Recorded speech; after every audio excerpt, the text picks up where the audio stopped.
Sister asked the question that why is it in Islam that music and dance are prohibited? First I'll come to music, then I'll go to the dance. As far as music is concerned, our beloved Prophet ﷺ said that the musical instruments, as a general rule, they are prohibited, except he gave permission for the duff, that's the one-sided open drum, called as duff or duffli.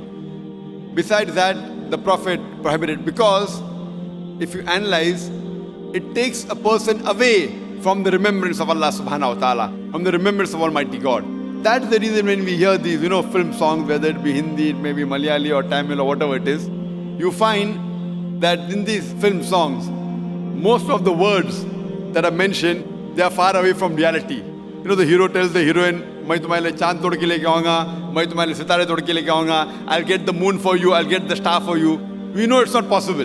No man can get the star or the moon for his lover. But yet we keep on repeating because of the ambience, because of everything. So because of this, general rule is that the music does take a person away from Allah subhanahu wa ta'ala. That is the reason a beloved Prophet prohibited musical instruments except for duff. Or as generally with your voice. For example, when a person recites the Quran. If he recites the Quran, his voice is good, that's permitted. Because that takes a person towards Allah subhanahu wa ta'ala. The musical instruments along in the background do create a different ambience. Otherwise, singing per se, it is mubah, optional. As long as the words of the song, they take you towards your Creator Allah subhanahu wa ta'ala. If the words of the song take you away from Allah subhanahu wa ta'ala, even that type of song is prohibited. Now come to the second part. Why is dancing prohibited? There is no verse in the Quran or no hadith that I know of which says dancing per se is haram. But normally, because people dance to show to the other people, we have dance performance on the stage where as you Bharatnatyam. Now you're doing Bharatnatyam on the stage and thousands are watching you. So normally in terms of the hijab reason, we wouldn't like to expose our ladies, our mothers, our sisters, our daughters on the stage and thousands of people looking at them. So any profession in which the body is used as a show, as to entertain the people, it is prohibited.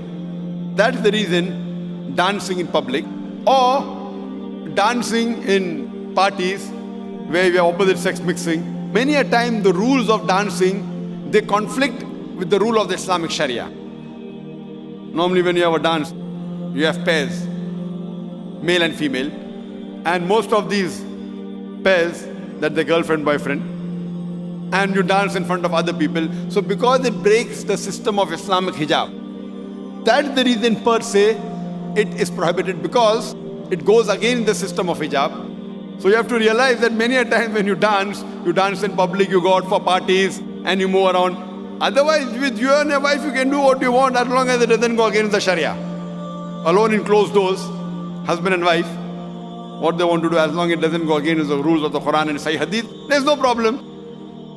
But because most of the time dancing exploits the body, it includes singing, dancing, you go on the stage and other people are watching, so it breaks the rules of Sharia, of the hijab. And you can hear my video cassette, Women's Rights in Islam, Modernizing Outdated, which speaks in detail.